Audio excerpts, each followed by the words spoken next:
서구 공천동 공촌정수장을 동시에 압수수색했다고 밝혔습니다. 날씨입니다. 오늘은 장마전선의 영향으로 중부지방은 비가 조금 더 내리다가 오전에 대부분 그치고 남부지방은 오후에 빗방울이 떨어지는 곳이 있겠습니다.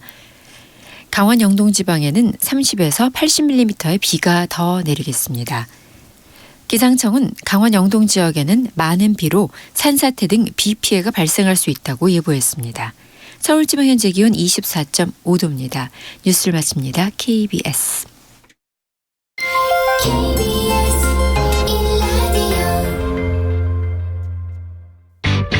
야, 왜? 점심시간에 뭐하냐? 자야지. 야, 그러지 말고 이거 한번 들어봐. 뭔데? 지금 당장 라디오를 켜봐. 나른한 오후 깨울 시사 토크쇼. 모두가 즐길 수 있고 함께하는 시간. 유쾌하고도 신나는 시사 토크쇼. 오태훈의 시사본부. 네, KBS 라디오 오태훈의 시사본부 2부 시작합니다. 시사본부는 청취자 여러분들의 참여로 이루어집니다. 샵 9730으로 생방송 도중에 의견 보내주시면 소개해드리고요. 짧은 문자 50원, 긴 문자 100원, 어플리케이션 콩은 무료로 참여를 하실 수 있습니다. 또 팟캐스트 콩 KBS 홈페이지를 통해서 언제나 다시 들으실 수 있고 또 유튜브에서 오태훈의 시사본부 혹은 KBS 1라디오 검색하시면 영상으로도 확인하실 수 있습니다. 촌철살인의 명쾌한 한마디부터 속 터지는 막말까지 한 주간의 말말말로 정치권 이슈를 정리하는 각설하고 시작하도록 하겠습니다. 윤호진 대진이를 좀 보호하려고 저렇게 말했을 수 있는데 저 사실은 이남석이가 대진이 얘기 듣고 했다는 거거든요. 근데 이제 대진이 얘기 듣고 했다는 건데 제가 기자한테는 그렇게 했을 수 있고 윤 후보자에게 제기되었던 위증 문제도 사실이 아닌 것으로 확인되었습니다. 답변 과정에 일부 혼선이 있었지만 곧바로 유감을 표시했고 그것이 더 이상 중대한 흠결이나 결격 사유는 아니라 이렇게 말씀드립니다. 소윤과 둘이서 소인배다운 의리 과시하는 이런 모습들을 보이면서 우리 이렇게 의리 있는 형제 같은 우리 아름답지 않습니까? 라는 식의 태도를 보이고 있습니다. 이거 마치 조폭 영화에 조폭들이 정말 조폭적 의리를 과시하는 이런 모습이 윤석열 후보자는 공연히 정쟁을 유발하지 말고 자진 사퇴할 것을 다시 한번 촉구합니다.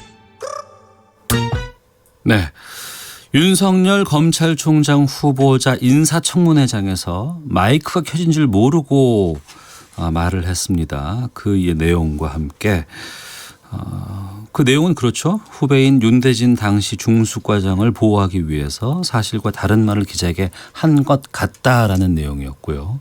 여기에 대한 민주당 이인영 원내대표 또 자유한국당 정용기 정책위 의장 바른미래당 오신환 원내대표의 반응까지 들었습니다. 각설하고 출발하겠습니다. 먼저 자유한국당의 김용남 전 의원 자리하셨습니다. 어서 오십시오. 네, 안녕하세요. 김용남입니다. 자, 그리고 오늘 더불어민주당의 현근택 법률위 부위원장 나오셨습니다. 어서 오십시오. 네, 안녕하세요. 현근택입니다. 예, 오랜만에 뵙습니다. 네, 반갑습니다. 예. 자, 윤석열 후보자 청문회를 통해서 거짓말 논란이 지금 상당히 복병으로 등장을 하고 있는 것 같습니다. 어떻게 보셨는지 김용남 전 의원께서 24기 후배로서 좀 얘기해 주시죠. 네.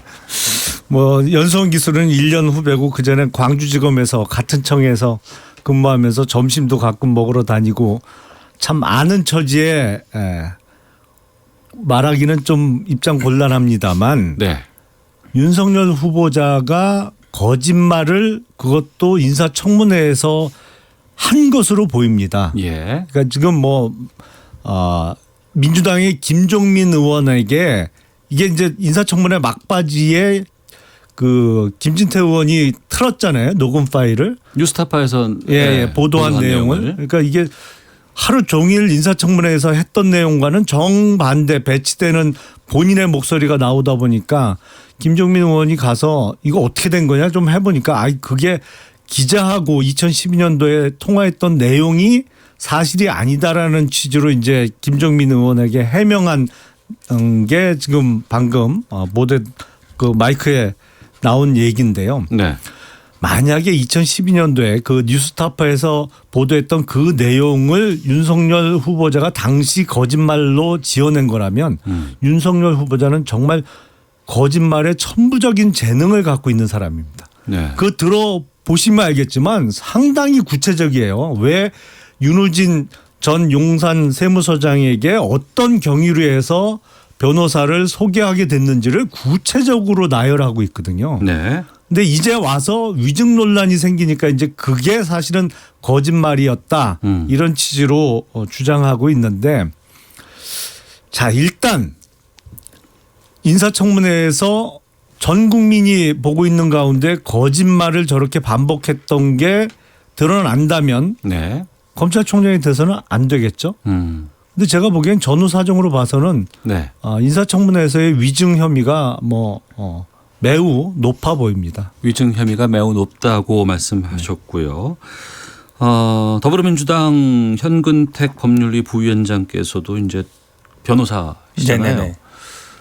이 지금 이번에 그 청문회 과정에서의 위증 논란 어떻게 보고 계시는지 궁금하네요. 지금 김영남 의원님께서는 아마 이 청문회에서 얘기한 게 거짓말이다. 네. 한마디로 얘기하면 이제 소개를 했는데 안 했다. 그러니까 전제가 그거죠. 그러니까 2012년에 기자한테 전화 인터뷰를 한 게 팩트고 네. 청문회에서 얘기한 건 사실이 아니다라고 얘기하는데 오히려 지금 이제 윤 후보자 같은 게 반대로 얘기하고 있는 거죠. 청문회 자리에서 얘기한 게 사실이고 기자한테 얘기한 거는 내가 윤대진 당시 현재 국장이죠. 검찰국장을 보호하기 위해서 그런 거다 이렇게 말씀하셨는데 네. 그러니까 청문회 자리에서 거짓말을 했냐 안 했냐가 굉장히 중요합니다. 그러니까 기자한테 물론 거짓말한 것도 뭐 옳은 건 아니겠죠. 기자한테도 사실대로 얘기해야 되는데 기자 당시 어떤 처했던 상황, 당시 상황이라는 게 이제 이철규 경기청장이 구속되면서 어찌 보면 이제 그 구속을 시킨 윤대진 현 국장의 형을 이제 수사하는 과정이었기 때문에 검찰과 경찰이 어찌 보면 굉장히 이제 붙을 때였고 그럼 그 당시에 수사를 했던 당사자의 형인데 그 당사자가 직접 나서기 어려운 상황이었던 건 맞는 것 같아요. 그래서 네. 그 당시도 어찌 보면 물론 이제 이철규 당시 청장도 무죄를 받았어요. 결국 무죄를 받긴 했지만 검경이 이게 치열하게 붙는 상황에서 당사자가 직접 나서긴 좀 어려운 상황이 아니었냐. 그렇게 본다 그러면 이제 윤 후보자의 어찌 보면 변명이 저는 좀 설득이 된다고 보고요. 근데 그렇게 본다 그러면 지금 청문회장에서 거짓말한 건 아니다. 당시에 이제 기자한테는 아마 좀 돌려서 얘기한 것 같은데 당시 상황을 아마 본다 그러면 충분히 납득이 가는 측면이 있다라고 봅니다. 그리고 어찌 보면 이 검찰총장이 직무란에 가장 중요한 게 물론 기자한테도 당연히 사실대로 말해야 되지만 네. 이 결국은 직무와 관련된 건 아니었거든요. 당시에 예. 본인이 수사를 하는 거나 아니면 본인이 하던 일과 관련돼서 만약에 수사 과정에 있는 건데 만약 잘못 얘기했다든지 기자한테 그런 게 아니라 어찌 보면 개인적인 일이에요. 당시에 개인적인 일이잖아요. 그런 게 본다 그러면 검찰총장 직무를 수행하기에는 큰 하자가 있는 건 아니다라고 네. 보는 게 맞는 것 같습니다. 예. 당시 상황을 김영남 보면 의원님. 예. 소개 안 했다고 하루 종일 주장을 하다가 김진태 의원이 녹취 파일을 트니까 윤석열 후보자가 그러면 사실은 그 녹취 파일 내용이 내가 그때 당시 윤대진 과장을 보호하기 위해서 거짓말한 거다 이렇게 해명하지를 않았어요. 아, 그래요? 그때 청문회장에서의 해명은 그때 소개는 했는데 선임이 안 돼서 법적으로 문제가 없는 거다 이런 식의 해명을 했거든요. 근데 사실은 소개한 거 자체가 변호사법 위반이죠. 그게 선임 여부와 상관없이. 근데 또 거짓말이 밝혀졌어요. 이남석 변호사가 선임을 했거든요. 지금 행정소송 판결에 이남석 변호사의 선임계가 들어있다는 거 아닙니까? 네. 근데 저도 검사 출신이지만 검사 출신이 행정소송 잘 수임 안 해요. 사실은. 네. 예. 잘 알지도 못하고.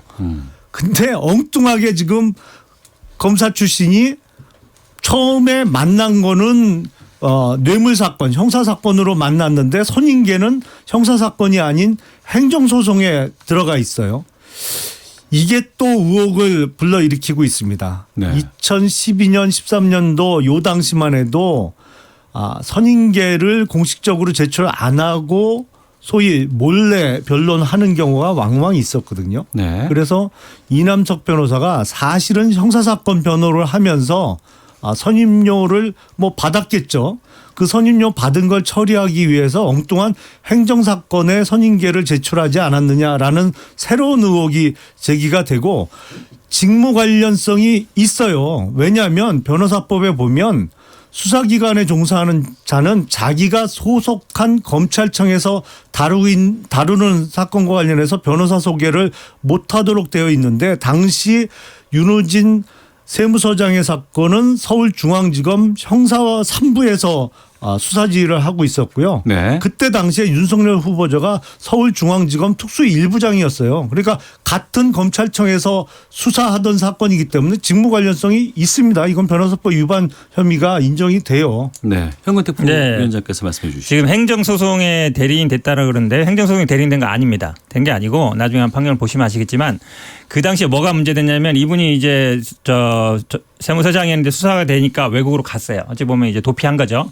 이때 출석을 해라 아니면 이제 그 출근을 해라라는 통지서를 보내야 되는데 그 통지서가 이남석 변호사한테 간 거예요. 그 당시에도 그래서 법원에서 쟁점이 이남석 변호사가 과연 그 출근해라라는 어떤 그 세무서의 통지서를 받을 권한이 있냐 없냐가 쟁점이 됐었어요. 그래서 이 행정소송의 대리인이 아닌가는 이제 판결을 보시면 나오는 거고요.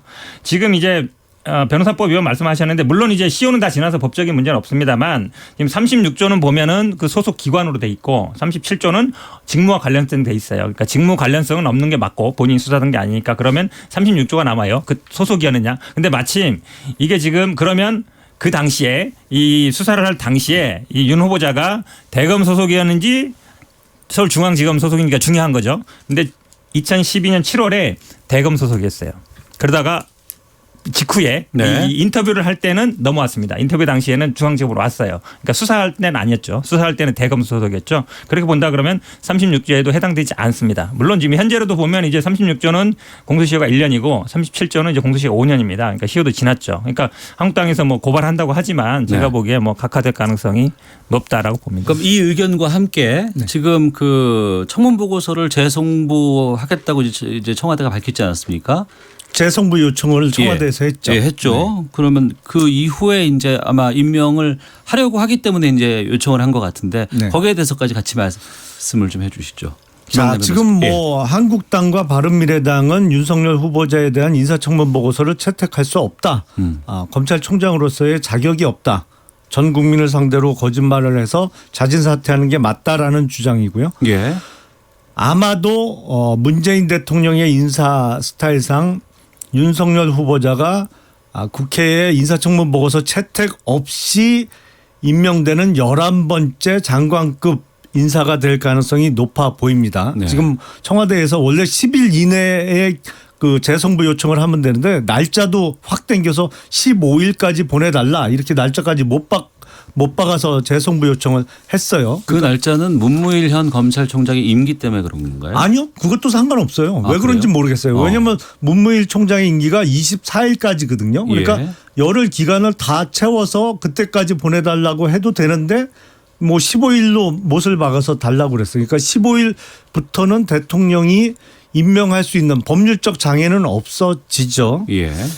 근데 이렇게 정말 막무가내로 인사권을 행사해도 되는지 모르겠습니다. 이 직전에 이미선 헌법재판관 때도 주식 내부자 거래 논란이 그렇게 뜨거운데도 임명을 강행하더니 윤석열 후보자 지금 청문회에서의 위증 이것도 사실은 위증인 게 밝혀지면 형사처벌 대상이거든요. 네. 선서를 하고 청문회를 진행하기 때문에 근데 그런 사람을 검찰총장에 임명한다. 참 모르겠습니다. 아예 문재인 정부 답이 안 나와요. 현근택 부위원장께서 말씀해 주시죠. 지금 인사청문회법이 어떻게 됐냐면 처음에는 이제 20일 이내에 하게 돼 있고 네. 그다음에 안 내면 10일 이내에 하게 돼 있는데 10일 이내라는 얘기는 그 안에서는 이제 재량이 있다는 얘기죠. 그러니까 지금 어쨌든 만약에 이게 예를 들어서 지금 5일 어쩌면 5일 정도 준 건데 10일 준다 그러면 채택하겠습니까? 어쩌면 결과는 뻔한 거거든요. 그렇게 본다 그러면 뭐 임기 문제가 아니라 10일 이내에서는 재량이 있다는 얘기고 지금 이 뭐 위증 말씀하셨는데 법상 이제 위증은 대상은 아니에요. 처벌 대상이 없습니다. 어찌 보면 이제 법적인 문제는 없어요. 제가 보기에는 위증 처벌 조항이 없고 그다음 변호사법도 이미 시효도 지났고 대상도 안 되는데 네. 결국은 이제 거짓말을 한 거냐 아니냐지만 이게 지금 어찌 보면 검찰총장이 그동안 우리가 뭐 수사를 제대로 못한다든지 아니면 뭐 권력에 좀 너무 눈치를 본다든지 아니면 이런 거는 전혀 없었거든요. 그다음에 그동안 많이 문제가 됐던 뭐 재산 문제, 세금 문제 아니면 뭐 표절 문제 이런 문제가 아니라면 제가 보기에 뭐 임명하는데 큰 문제는 없어 보이고요. 근데 이제 지금까지 어찌 보면 우리 청문 보고서가 적격 부적격 문제가 아니라 채택하냐 마느냐 이거 갖고 계속 싸웠어요. 사실 어찌 보면 예를 들어서 의견을 제시하고 뭐 부적격 의견을 제시하면 모르겠지만 지금 그렇게 안 되고 어찌 보면 채택하냐 마느냐. 그러니까 이러다 보니까 이런 상황인데 이거는 제가 보기에 제도적인 문제지 지금 뭐 이 사안에서만 해당되는 문제는 아닌 것 같습니다. 네. 자, 지금 이 정부에서 검찰 개혁을 주장하고 있습니다. 그런데 검찰 개혁의 핵심은 뭔가요? 그거는 검찰의 정치 권력으로부터의 독립, 정치적 중립성의 확보가 가장 시급하고 가장 중요한 검찰 개혁의 핵심입니다. 그런데 네. 그런 측면에서 보면 윤석열 후보자는 참 아는 처지에 죄송합니다만 최악의 후보예요. 왜냐하면 서울중앙검사장으로 지금 재직하는 최근 2년 동안 보여준 모습은 네. 이 정치 검찰이 보여줄 수 있는 최악의 모습들을 보여줬거든요. 소위 그 서울중앙지검 산하에 있는 적폐수사팀에서 보여준 모습은 아니 법률을 너무나도 자의적으로 해석을 해서 영장도 치고 지금 뭐 적폐수사팀에서 기소한 직권남용 그 사건들은 무죄율이 30%입니다. 이게 평균 무죄율이 대부분 1% 안팎이에요. 그러니까 다른 사건의 30배 이상의 지금 무죄가 쏟아지고 있는데도 계속 그 무리한 법 적용을 해갖고 기소하고 재판에 넘기고 있는데 네. 검찰개혁의 핵심이 정치적 중립성 확보라는 측면에서는 가장 안 좋은 후보자를 골랐습니다. 윤석열 현 후보자가 좀 이렇게 정치적으로 현 정권에 편향되어 있는 인사라고 지금 김영남 의원께서 말씀하시거든요. 한근태 부위원장께서 아마 근데 대부분에 있는 뭐 검찰에 있는 분이나 아마 김영남 의원도 인정하다시피 예전에 윤석열 후보자가 보면 우리 당에 있던 분들도 많이 구속도 시켰고요. 네. 노무현 대통령 때도 그랬고 박근혜 정부 처음 들어와서도 어찌 보면 맞서는 형태였죠. 그러니까 이분이 제가 보기에 뭐 정권의 눈치를 봐서 수사를 안 하거나 이럴 분은 아니다. 네. 아마 문재인 대통령이 이분을 임명한 것도 그런 취지가 있다고 봅니다. 근데 지금 말씀하신 것 중에 중요한 부분이 있는데 네. 그러니까 정치적 독립성이 그동안 계속 쟁점이 됐어요. 근데 문재인 대통령은 그것도 물론 있지만 검찰이 갖고 있는 권한을 좀 나눠야 되겠다. 저는 그게 핵심이라고 봐요. 예. 그래서 아마 고위공직자라든지 특수수사부라든지 이런 부분들은 고위공수처로 가고 그다음에 경찰과의 어느 정도 수평적인 관계를 만들어서 상호 견제하게 만들겠다. 그러니까 우리나라 검찰 제도가 기본적으로 독일, 일본을 거쳐서 온 거예요. 근데 이미 일본은 수평적인 관계로 가 있습니다. 그러니까 그렇게 만들겠다. 그러니까 검찰이 너무 막강한 권한을 갖고 있기 때문에 힘을 좀 빼겠다. 이런 데 취지가 있는 것이지 그러다 보면 당연히 저는 정치적인 뭐 중립성도 찾아가게 될 것이다. 그러니까 방향 자체가 저는 검찰이 있는 권한을 그대로 두는 게 아니라 힘을 네. 좀 빼는 방향으로 가고 있는 것이다. 저는 그 방향에 아마 이 윤 후보자도 어느 정도 동의하는 것으로 보고 있습니다. 사실은 그 말씀이 맞아요. 문재인 정부의 소위 검찰 개혁을 표방하고 있습니다만 진짜 목표는 검찰의 정치적 중립성 확보가 아니고 검찰의 힘을 빼서 문재인 정부 임기 말에 현 정부 인사를 상대로 이렇게 칼을 겨누지 못하게 하는데 진짜 목적이 있는 건 알고 있습니다. 저는. 근데 그런 측면에서도 윤석열 후보자는 사실은 적절하지 않아요. 왜냐하면 소위 특수검사 출신이기 때문에 네. 이게 칼을 휘두르고 싶어 하는 그 본능적인 욕심이 있거든요. 그래서 글쎄 그런 측면에서는 검찰총장이 임명되고 나서 과거에 현재까지 서울중앙검사장으로 보여줬던 그런 정권의 나약하고 편향적인 모습을 총장이 돼서도 계속 보여줄 것이냐. 그건 약간 퀘스천 마크긴 해요. 네. 윤석열 검찰총장 후보자에 대해서 정말 양쪽에서 상당히 상반된 의견들 보내주고 계신데 청취자 의견도 나뉘고 있습니다. 4253님은 윤석열 후보 대범한 사람이라고 생각을 했는데 이번 청문회에서는 말 바꾸고 좀 옹졸하게 보입니다. 임명 적절하지 않다고 생각합니다라는 의견도 주셨고 8998님께서는 역대 검찰총장 후보 중에 윤석열 후보자만큼 깨끗한 사람이 있었나요? 총장이 되면 검찰 개혁을 이뤄낼 적임자라고 생각합니다. 검찰 개혁을 이뤄낼 적임자인지 아니면 검찰 개혁을 이뤄내지는 않을 것 같고 검찰 조직에 충성하는 사람인지 이것은 좀 지켜봐야 될 것 같지 않을까 싶습니다. 헤드라인 뉴스 듣고 계속해서 이어가도록 하겠습니다. 한일 외교 갈등이 격화되고 있는 가운데 한국과 미국 외교장관이 전화통화를 갖고 한미일 간 외교 채널을 통해 소통을 강화할 수 있도록 협력해 나가기로 했습니다. 더불어민주당은 일본 수출 규제에 대응하기 위해 3천억 원 수준의 예산을 추가 경정 예산안 심사 과정에서 반영하기로 했습니다. 2017년 11월 시험 발사된 북한의 대륙간 탄도미사일급 화성 15가 미국 본토 전 지역을 타격할 수 있는 능력을 갖추고 있다는 주한미군의 첫 공식 평가가 나왔습니다.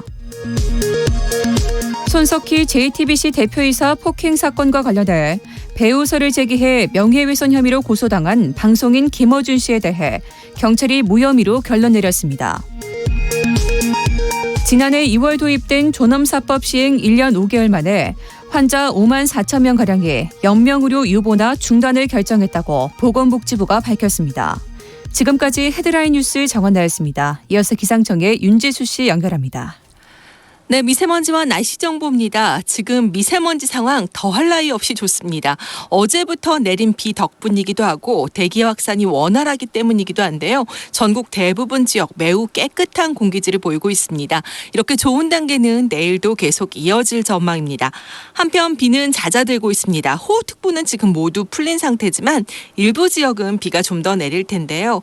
경기도 북부 지역이나 강원 영서 지역, 경상북도 북부 동해안 지역은 오늘 오후까지는 비가 좀 더 내릴 것으로 보이고 강원 영동 지방의 경우 내일 새벽까지 좀 더 길게 비가 이어지겠습니다. 그 밖에 중부지방이나 남부 내륙 지역은 산발적인 빗방울이 좀 떨어지겠고요. 오늘은 아주 화창하진 않겠습니다. 내일은 구름이 차츰 걷히면서 구름 양만 많을 것으로 보이고 다만 오후가 되면 경기도 동부 지역과 강원 영서 지역 소나기 가능성이 있다는 점 참고하시면 좋겠습니다. 오늘 낮 기온은 어제보다 높은 기온이 예상이 되고요. 서울은 26도, 대전, 부산, 제주 27도, 순천이 가장 많이 올라 30도 정도를 내다보고 있습니다. 지금 서울 기온은 25.9도, 습도는 59%입니다. 지금까지 대기정보와 날씨정보였습니다. 다음은 이 시각 교통상황 알아보겠습니다. KBS 교통정보센터의 윤여은 씨입니다. 네, 타이어 공기압을 10% 정도 올려주면 수막 현상을 예방하는 데 도움이 되니까 참고하시기 바랍니다. 도로는 평소 같은 시각보다 여유롭습니다. 서울 시내 강변북로 구리 쪽 양화대교 지난 세차로에서 작업을 하고 있어서 난지 나들목부터 밀리고요. 이후로는 원효대교에서 동작대교 쪽으로 정체입니다. 올림픽대로 잠실 쪽 소통은 전 구간 원활합니다. 고속도로 중에서는 경부고속도로 부산 쪽인데요. 한남대교에서 서초와 수원 부근 그리고 작업을 하는 동탄분기점에서 밀리고 있고요. 중부내륙고속도로 창원 쪽은 충청 지역인데요. 충주 분기점 부근 2차로에서 작업 중이라 이 일대 3km가량 밀립니다. 남해고속도로 순천 쪽은 창원 분기점 부근 2차로에 화물차가 고장으로 서 있어 1km 정체입니다. KBS 교통정보센터였습니다. 오태훈의 시사본부 오태훈의 시사본부 오태훈의 시사본부 오태훈의 시사본부 오태훈의 시사본부 오태훈의 시사본부 오태훈의 시사본부 오태훈의 시사본부. 네, 오태훈의 시사본부 목요일 2부 각설하고 함께하고 있습니다. 오태훈의 시사본부가 새로운 시도를 많이 하네요. 방금 전에 들어보니까. 죄송합니다. 면목이 없습니다. 참을 수 있습니다. 자, 더불어민주당의 현근택 법률위 부위원장, 자유한국당 김영남 전 의원과 함께하고 있는데요. 지금 그 대정부 질문 진행 중에 있습니다. 어제 그 경제 분야에서는 일본의 수출 규제에 대한 정부의 상황 판단이라든가 또 대응책에 대한 공방이 이어졌는데요. 인서트 듣고 계속해서 말씀 나누겠습니다. 이제 1조 원을 투입한다고 해서 어느 세월에 소재 개발이 가능하겠습니까? 일본과의 관계에 있어서 절대 빠질 수 없는 나라가 미국인데요. 미국의 중재 역할을 요청하신 적이 있으신지? 대비가 완벽한 것은 아닙니다. 그리고 최근에도 피가 마를 정도로 고민하면서 구체적인 것은 공개하기 어렵습니다만은 다방면으로 노력하고 있다 이 말씀을 드리고요. 경제보복이 있을 때 100개의 롱리스트를 가지고 있다. 그중에 가장 아픈 첫 번째, 두 번째, 세 번째 품목이다. 롱리스트 잘 알고 계십니까?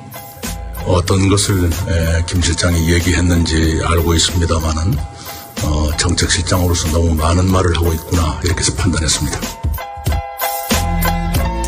네, 자유한국당 김기선 의원이 대정부 질문에서 일본 수출 규제에 대한 정부의 상황 판단 대응책에 대해서 지적이 있었고 또 더불어민주당의 김병욱 의원의 발언, 이낙연 국무총리의 답변까지 들으셨습니다.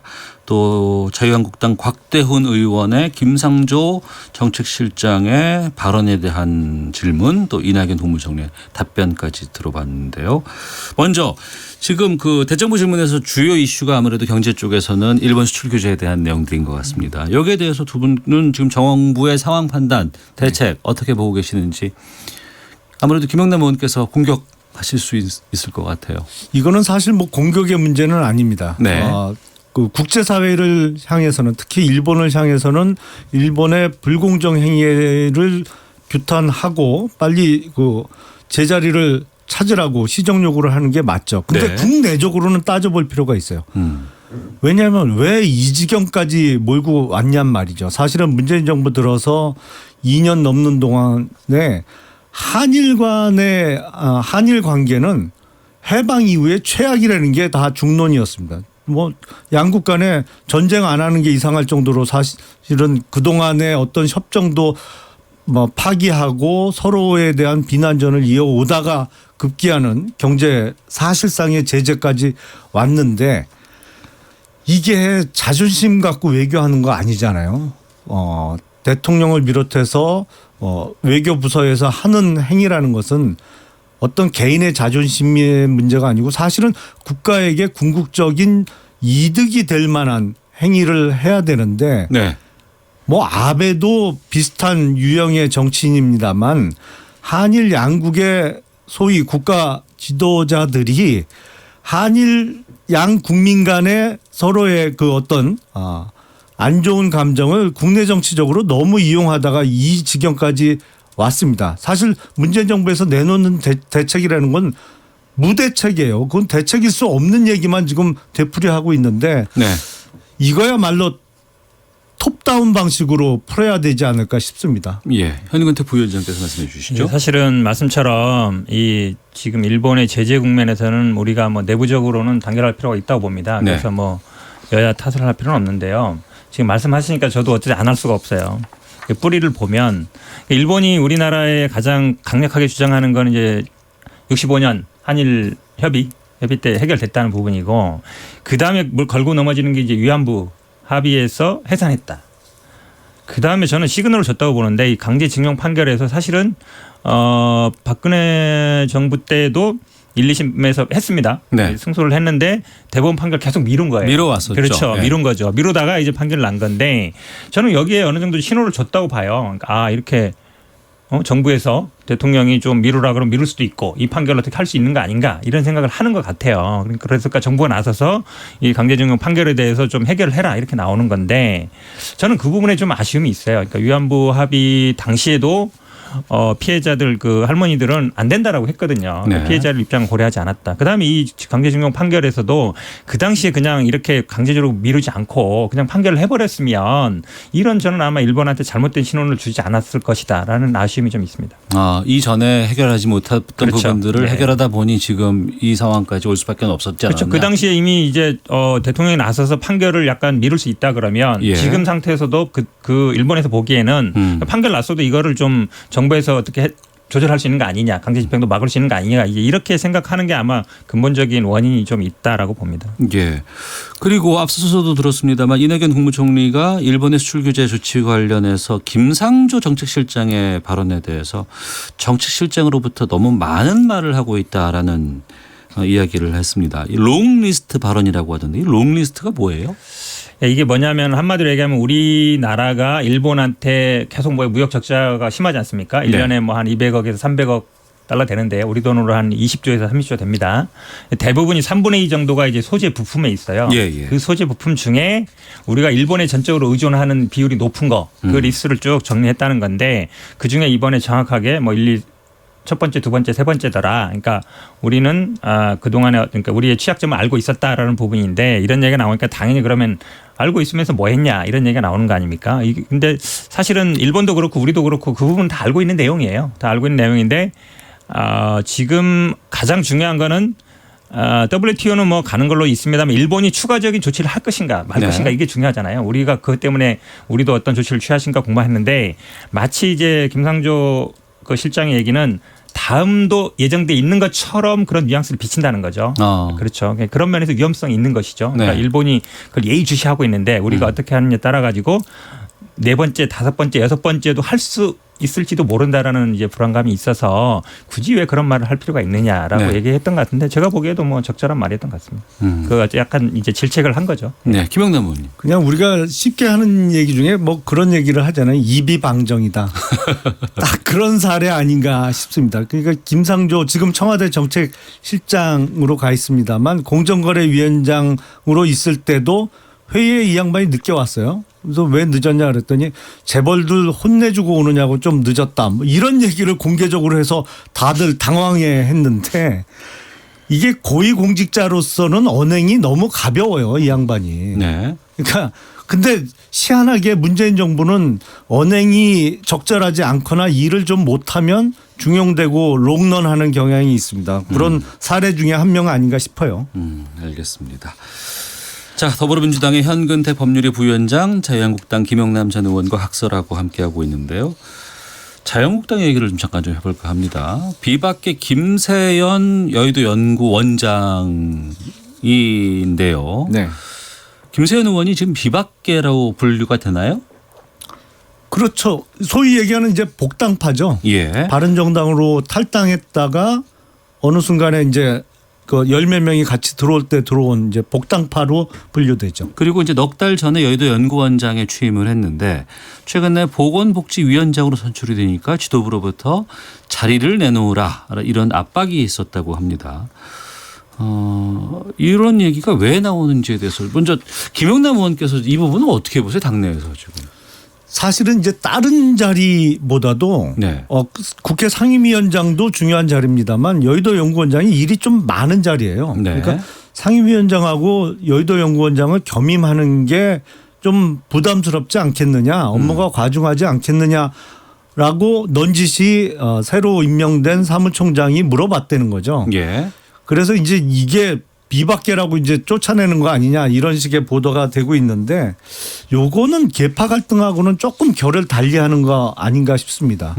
지금 총선이 이제 9개월 남았는데 여의도 연구원이라는 게 한국당 내에서는 총선을 앞두고 선거 전략도 짜고 또 좋은 후보를 찾아내기 위해서 여론조사도 돌리고 하는 일이 많거든요. 그래서 국회 상임위원장을 하면서 여의도 연구원장을 겸임하는 거는 실제로 한 사람이 그 일을 다 하긴 어려워요. 자리야 지킬 수 있지만 그 두 가지 일을 동시에 잘 해내기는 어렵거든요. 그런 측면이 아닌가 싶습니다. 그런데 이제 이 자리뿐만 아니라 지금 그 예결위원장 자리도 지금 비박계인 화영철 의원이 1년 6개월을 하기로 약속이 되어 있는데 이번에 김재원 의원으로 교체가 됐고 국토위원장 같은 경우에는 지금 박순자 의원이 병원에 가서 버티기에 들어가 있고 홍문표 의원이 지금 이 자리를 맡겠다고 지금 하는 상황 아닙니까? 이렇기 때문에 좀 이런 자리가 여러 개가 지금 논란이 되고 있지 않나요? 그거는 설명을 해드릴게요. 황영철 의원이 김성태 원내대표 당시에 올해 예결위원장을 황영철 의원이 하기로 뭐 약속을 했었다. 내락을 받았다. 그건 뭐 사실로 보입니다. 근데 그 황영철 의원이 지금 사정이 녹록지가 않아요. 2심까지 그렇죠. 2심까지 지금 의원직 상실할 형을 받아놨기 때문에 대법원에서 선고 날짜가 잡혀서 선고가 내려지는 순간에 의원직을 상실해야 되는 상황이에요. 그러니까 네. 이 지금 뽑힌 예결위원장이 이번 추경 심사부터 시작해서 내년도 예산 심사 그리고 결산까지 해야 되는데 이게 뭐 다음 주가 될지 다음 달이 될지 의원직이 당장이라도 날아갈 위험에 처해 있는 분이 예결위원장을 하는 게 과연 적절하냐 이런 측면에서 이제 황영철 의원 대신 김재원 의원이 뽑힌 측면이 있고 국토위원장 자리. 국토위원장 박순자 위원장이 지금 버티고 있죠. 여기도 1년 후에는 홍문표 의원이 하기로 약속을 했었는데 지금 뭐 말을 여기 바꿔서 반대네요. 그러니까. 네, 네. 여기는 자기가 특별한 이유는 잘 모르겠습니다만 본인이 계속 해야겠다 그러고 2번에서 버티고 있는데 이것도 계파 갈등하고 좀 거리가 있습니다. 왜냐하면 박순자 의원도 그렇고 홍문표 의원도 그렇고 소위 둘 다 복당파예요. 예. 바른정당으로 탈당했다가 둘 다 복당한 복당파라서 여기는 무슨 계파를 나누자면 같은 계파예요. 그러니까 이거 계파 갈등하고는 상관없고 개인적 이해관계의 문제 아닌가 싶습니다. 근데 이건 좀 문제가 있어요. 부끄러워요. 저도 당원의 한 사람으로. 지금 여의도 연구원에 대해서 정확하게 말씀 안 하시는데 당내 사정이니까 이 한국당에서 정치하시는 분들 얘기 들어보면요. 여의도에서 가장 중요한 게 경선입니다. 당내 경선. 경선. 당선할 때 여론조사. 총선 그렇죠. 전에 그렇죠. 예. 당내 경선할 때 여론조사를 하는데 물론 우리 당에서도 뭐 여론조사를 합니다만 그 여의도 연구원에서 여론조사를 하는 얘기를 들어보면 만약에 이제 당했던 분들 얘기 들어보면 일단 공개가 안 되는데 본인이 생각한 건 너무 다르다라는 얘기를 많이 그게 하세요. 경선에 영향을 미치잖아요. 직접적으로. 엄청나게 많은 영향을 미치죠. 예. 그 부분에 사실은 어찌 보면 유일하게 지금 비박계가 갖고 있는 자리인데 이게 나중에 총선 국면에 가면 당내 경선에서 어쨌든 영향력을 행사하게 돼 있어요. 네. 그 자리를 어찌 보면 이제 갖고 오고 싶은 거죠. 근데 그 얘기를 아마 이제 얘기를 했을 텐데 황교안 대표가 그 의도를 모르진 않았을 것 같아요. 네. 근데 그 얘기를 듣고 그럼 내가 가서 이 직접 그 지금 김세현 의원한테 얘기할까 말까 고민을 했을 거 아닙니까? 근데 가서 했단 말이에요. 그냥 이건 아니다. 지금 이렇게 유일하게 비박계 있는데 그래도 탕평을 해야 되는 거 아니냐라고 했는데 가서 얘기했어요. 얘기했는데 반발하니까 또 안 됐습니다. 이런 상황이 되면 지금 박순자 의원도 말씀하시는데 형이 안 서는 거죠. 리더십이. 아마 박순자 의원도 그런 모습 봤을 테고 그다음에 아마 황영철 의원이 원래는 이제 하기로 했단 말이죠. 예. 근데 경선해라 이렇게 나오면 박순자 의원 입장에서 또 나도 그럼 뭐 버티면 되는 거 아닌가 이렇게 생각할 것 같아요. 예. 그러니까 어찌 보면 이제 당 대표와 원내 대표의 영이 안 서는 리더십이 안 서는 상황이 된 것이죠 한마디로 얘기하면. 맞나요? 아니 그 김세현 의원에게 그런 얘기를 한 거는 황교안 대표가 아니고 네. 박맹호 사무총장이 그런 얘기를 넌지시 물어봤던 것으로 저는 알고 있고요. 근데 김세현 의원이 뭐 거절해서 그냥 여의도 연구원장을 계속 하는 거로 정리가 된 것이고 영이 안 쓴다. 뭐 말은 맞죠. 근데 그 정당 내에서 그러면 당 대표가 뭐라고 얘기하면 일사불란하게 무조건 그게 이루어지고 지시에 따라야 되느냐. 원래 정당이 그렇지 않잖아요. 한국당도 그렇고 민주당도 그렇고 이게 그런 얘기가 있잖아요. 뭐 조금 비유가 그렇습니다만 개미 10마리를 서울서부터 부산까지 쭉 몰고 가는 것보다 네. 국회의원 10사람을 같은 방향으로 몰고 가는 게 더 힘들다는 거예요. 그래요? 중구난방이거든요. 왜냐하면 본인의 어떤 이해관계 또 어떤 정치적인 꿈을 위해서 각자 뛰기 때문에 일사불란한 조직이 아닙니다. 정당은. 알겠습니다. 그렇긴 한데요. 김세현 의원 같은 경우는 이제 임기가 있는 거죠 원래. 임기가 있는 거고 지금 박순자이나 황영철 의원 같은 경우에도 그 전에 이제 원내대표 시절 합의를 한 거죠. 그러니까 임기가 있고 합의가 있는데 그걸 뒤집으려고 하다 보니까 문제가 되는 거 아닙니까? 네. 자, 각설하고 마치도록 하겠는데요. 그 마치기 전에 잠깐 오전에 있었던 그 대법원 확정 판결이 있기 때문에 요거 잠깐 좀 두 분께 간단히 여쭙고 마치도록 하겠습니다. 국정원 특수활동비로 조성된 1억 원을 뇌물로 받은 혐의로 기소된 자유한국당 최경환 의원이 대법원에서 징역 5년형이 최종 확정됐습니다. 지금 최경환 의원은 구속 상태 아닌가요? 그렇죠. 구속돼 있죠. 자신의 뇌물 혐의가 불거졌을 때 최 의원 같은 경우에는 사실이라면 동대구역에서 극단적인 선택도 불사하겠다. 이렇게 강하게 부인해 왔는데 이번 확정 어떻게 보셨는지 궁금하네요. 뭐 대법원에서 증거에 따라서 결정을 했겠죠. 본인은 극구 부인을 했습니다. 그런데 그러니까 정치인들 얘기 다 믿으면 안 돼요. 민주당의 손혜원 의원도 목포 그 부동산 참여인 거 밝혀지면 전 재산 사회에 환원하겠다 그러는데 기소되고 나니까 말 또 바뀌었잖아요. 예. 진실을 끝까지 밝히겠다. 그러니까 정치인들 얘기 다 믿으면 안 되는 거죠. 뭐. 정치인들 얘기는 믿으면 안 된다. 아니, 김영남 의원님 말씀 앞으로 믿으면 절대로 안 되겠네요. 못 지킬 약속은 하지 말아야 됩니다. 그래서. 자, 그 맥락일 수 있겠네요. 20대 국회에 들어서만 지금 12번째 의원직 상실이 나왔네요. 네. 앞으로도 지금 앞서서 황영철 의원도 지금 대법원 확정 판결 남아있는 상황이고 엄영수, 홍일표 의원까지 지금 비슷한 판결을 지금 앞두고 있는 상황이라는 것 알려드리면서 마치도록 하겠습니다. 자, 오늘 각설하고 자유한국당 김영남 전 의원, 더불어민주당 현근택 법률위 부위원장 두 분과 함께했습니다. 두 분 말씀 고맙습니다. 감사합니다. 오태훈의 시사본부는 여러분의 소중한 의견을 기다립니다. 짧은 문자 50원, 긴 문자 100원의 정보 이용료가 되는 샵 9730, 우물정 9730번으로 문자 보내주십시오. KBS 라디오 앱 콩은 무료입니다. KBS 라디오 오태훈의